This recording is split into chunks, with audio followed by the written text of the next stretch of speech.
안녕하세요. 이어준 목사의 은혜 나눔 채널 5월 26일 화요일 오늘 반갑습니다. 여러분 오늘도 만나게 되어서 하루 동안 잘 지내셨어요?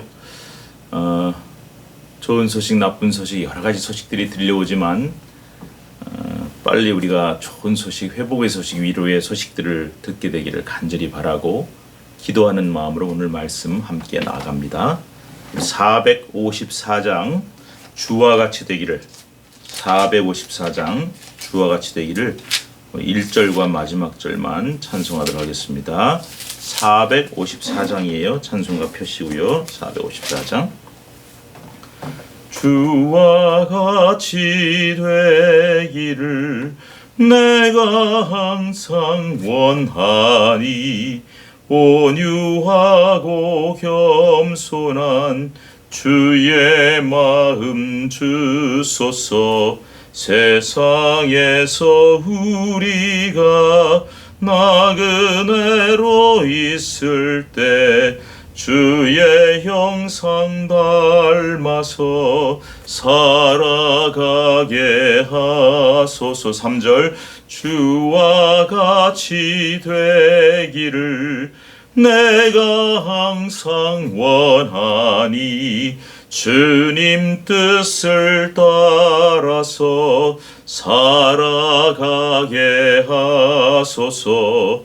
주 은혜로 거듭나 말씀 위에 굳게 서 영원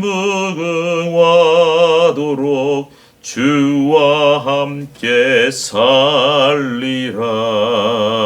아멘.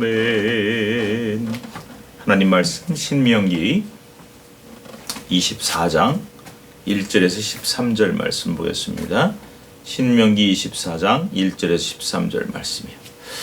혹시 영상 보시다가 조금 눈썰미 있으신 분들 목사님 이발했네 그러신 분 계실 것 같아요. 예, 이뻐 보입니까? 예. 시원하게 이발했습니다. 여러분 마음에도 시원한 주의 말씀과 소식이 들려오기를 바랍니다. 신명기 24장 1절 13절 말씀 교독하겠습니다.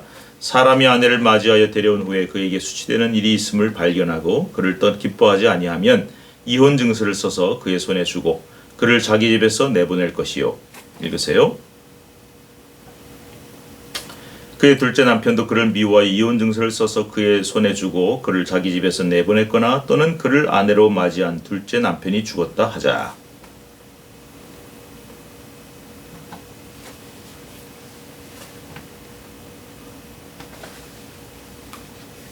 사람이 새로 아내를 맞이하였으면 그를 군대로 내보내지 말 것이요 아무 직무도 그에게 맡기지 말 것이며 그는 1년 동안 한가하게 집에 있으면서 그가 맞이한 아내를 즐겁게 할지니라. 사람이 자기 형제 곧 이스라엘 자손 중 한 사람을 유인하여 종으로 삼거나 판 것이 발견되면 그 유인한 자를 죽일지니 이같이 하여 너희 중에서 악을 제할지니라.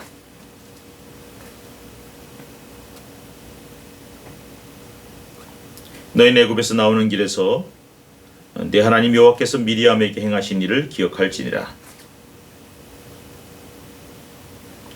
너는 밖에 서 있고 네게 꾸는 자가 전등물을 밖으로 가지고 나와서 네게 줄 것이며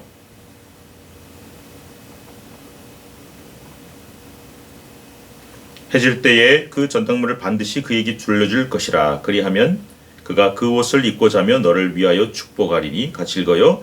그 일이 내 하나님 여호와 앞에서 내 공의로움이 되리라. 아멘. 자, 오늘 언약 백성은 하나님 앞에 거룩한 삶을 살며 거룩한 공동체를 만들어야 되는데 이 언약 백성들에 있어서 이 가정생활, 부부생활 속에서 나타나야 될 하나님의 거룩성 그리고 일반 사회생활 혹은 어떤 그 재정적인 어떤 경제생활 속에서 나타나야 될 하나님의 거룩성 이 두 가지의 주제를 다루고 있습니다. 첫 번째로 언약 백성은 부부 사이 가정에서도 정말 거룩함을 지켜야 된다. 그래서 사람이 어떤 결혼을 해서 아내를 데리고 왔어요. 그런데 그 아내에게 수치되는 일이 있는 것을 발견을 했어요. 여러분 수치되는 일 중에서 처녀가 아니고 이미 간음한 가운데 결혼했다면은 우리 앞에 본문에 돌로 쳐 죽이라고까지 굉장히 하나님이 세게 얘기하셨죠. 그만큼 부부의 거룩성, 가정의 거룩성을 지키라고 말씀하셨는데 그걸 제외한 나머지 부끄러운 일, 수치를 말하는 거예요. 뭐 내용은 여러 가지가 있겠죠. 그랬을 때에 그거를 용납하고 받아들이면 제일 좋아요. 그런데 그걸 기뻐할 수 없고 받아들일 수 없다면은 이혼 증서를 써서 집에서 내보내서 다른 사람과 재가할 수 있도록, 재혼할 수 있도록 배려해 주라. 이거는 이제 그 사람에게 물론 죄가 있고 허물이 있지만은 최소한도의 어떤 그 사람에 대한 예의를 지키고 또 그 사람을 배려할 것을 말씀하는 거예요. 결혼을 다시 할 수 있도록 허락해주고. 그래서 이혼 증서를 써서 막 아무나 막 이혼하고 네 마음대로 해라 그런 것이 아니라 그 이혼 증서란 걸 통해서 합법적으로 이혼을 하고 다른 사람과 결혼할 수 있는 길을 열어줘라. 이제 그 사람 미래를 열어주는 것을 뜻해요. 그러니까 여러분 이 말씀이 굉장히 중요한 것은 우리가 어떤 사람의 잘못을 발견하게 됐을 때 그 사람을 뭐 물론 용서하고 받아줄 수 있으면 제일 좋죠. 그러나 도저히 안 되겠다 할 때는요. 그 사람에 대한 어떤 처벌도 있을 수 있고 비난도 할 수 있어요. 그러나 그 사람의 최소한 앞길을 다 막아버리는 그런 비인간적인 일은 하지 말라는 어떤 하나님의 뜻인 것이죠. 여러분 이것을 기억하시기 바라요. 좀 길을 열어주어야 합니다. 근데 둘째 남편도 그를 미워하거나 해서 이혼 증서를 써주고 집으로 돌려보내거나 또는 그 둘째 남편이 죽었을 때 그 여자가 이미 몸을 더럽기 때문에 그 여자를 다시 데려와서 첫 번째 남편이 다시 사는 일은 없어야겠다. 그래서 이것은 모두가 어떤 부부 생활, 가정 생활에 있어서의 거룩함을 어기는 일을 하지 말라고. 그래서 그만큼 하나님의 언약 백성들은 가정의 거룩함과 부부 사이의 어떤 거룩함과 정절을 지키는 것이 중요하다고 말씀하는 거예요. 부부가 가장 기본이죠. 부부를 통해서 자녀가 태어나고 가정이 이루어지고 가정은 그 사회와 교회의 기본이고 근본이고 뿌리인 것이죠. 이게 무너지면 다 무너지는 것이죠. 그래서 철저하게 이 가정의 거룩함을 지키고 5절에 보면은 사람이 새로 결혼하면은요. 군대 내보내지 말고 신혼 1년 동안은 군대 가지 않고 그 아내를 기쁘게 해줘라. 그만큼 군대 그 당시에 전쟁이 얼마나 중요합니까? 그러나 그만큼 가정을 잘 지키고 부부 사이가 아름답게 행복하게 살아가는 것을 하나님이 배려하시는 하나님의 어떤 섬세하신 배려를 볼 수가 있는 것이죠. 가정을 잘 지켜라. 부부 생활의 거룩함과 정결함을 지켜라. 오늘 이 말씀을 꼭 기억하시기 바랍니다. 두 번째는 6절부터 나오는 다른 사람에게 이제 맷돌이나 또는 그 의복을 전당 잡지 말 것을 말씀하고 있어요. 여러분들 그 맷돌이나 그 윗짝을 전당받지 말아라. 그 다음에 그 사람의 의복을 전당을 잡히더라도 그 의복을 해가 지기 전에 돌려줘라. 이런 말씀을 하고 있어요. 여러분 맷돌 윗짝이란 게 뭡니까? 이 사람들은요 주식이 밀가루 같은 걸 갈아서 만드는 빵이 아무것도 안 들어있는 빵인데 그거 매일 먹고 사는데 맷돌 없으면요 그거 못 먹잖아요. 굶어 죽는 거 아닙니까? 그래서 맷돌이나 윗짝을 옛날에는 전당 잡아가지고 뭐 꼼짝없이 굶어 죽게 만드는 사람을 정말 아주 곤란하게 만든 일도 있었는데 그 사람의 생계를 위협할 만한 최소한 그런 거는 전당을 잡지 말라. 그리고 그 전당 잡은 것으로 인해서 이스라엘 동족 중에서 사람을 종으로 파는 일도 없어야겠고 또 다른 사람을 유인해서 뭐 요즘으로 치면 인신매매죠. 팔아버린 종으로 팔아는 일들이 없어야 된다. 그런 경우는 그 사람을 죽여라. 그만큼 동족의 자유, 동족의 생계 이런 것에 대해서 굉장히 철저하게 그것을 지킬 것을 말씀하고 있어요. 나병에 대한 얘기도 물론 나오죠. 전당물을 취하더라도 그것을 네가 집에 들어가서 직접 갖고 나오는 일은 없어야 된다. 그 사람이 그 돈을 꿨던 사람이 직접 갖고 나오게 하라. 이것도 이제 그 사람의 가정과 인격을 최소한 지켜주는 것이죠. 그리고 전당물을 잡더라도 해질 때에는 반드시 돌려줘서 그 의복을 요즘같이 옷이 많은 게 아니에요. 옛날에 하나밖에 없었어요. 그 겉옷은 밤에 덮고 자는 이불이에요. 그거 없으면 옷도 못 입는 거지만은 밤에 여러분 그 동네는 쌀쌀하거든요.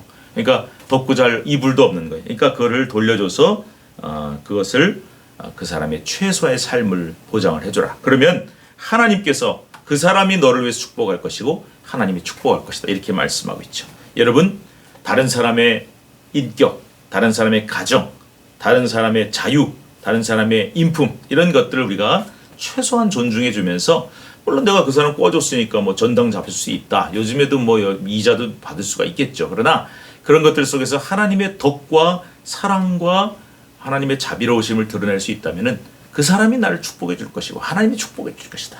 이 말씀을 기억하시면서 세상의 원리, 세상의 원칙이 아닌 하나님의 원리와 원칙을 살아가시는, 그래서 하나님이 주는 특별한 복을 받으시는 여러분들 될 수 있기를 주님의 이름으로 축복합니다.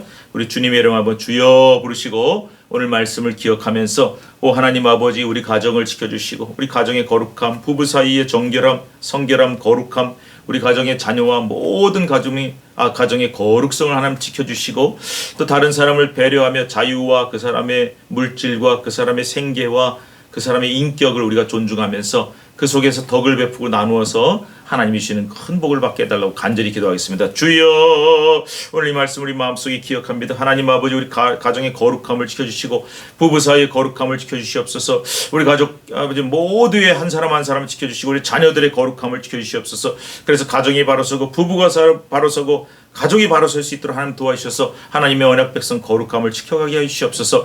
우리 하나님의 거룩한 언약 백성은 아버지 세상의 원칙이 아니라 하나님의 원칙을 따른다고 하셨습니다. 주님, 내가 마땅히 꿔줬으니 이자를 받고 저당을 잡는다고 할 수 있겠지만, 그러나 아버지 하나님 그 속에서 그 사람의 인품과 인격과 삶과 아버지 생경과 생계와 생명과 아버지 하나님 그 사람의 경제까지도 우리가 배려하면서 하나님의 베품과 나눔을 실천할 수 있다면 하나님이 우리를 축복해 주시지 않으시겠습니까? 이 말씀대로 우리가 살게 하시고 하나님께 영광 돌리는 언약 백성 다 될 수 있도록 도와주옵소서. 예수님의 이름으로 축복하고 기도하옵나이다. 아멘. 여러분 오늘도 행복하게 지내시고 내일 웃는 얼굴로 기쁜 얼굴로 만나도록 하겠습니다. 샬롬.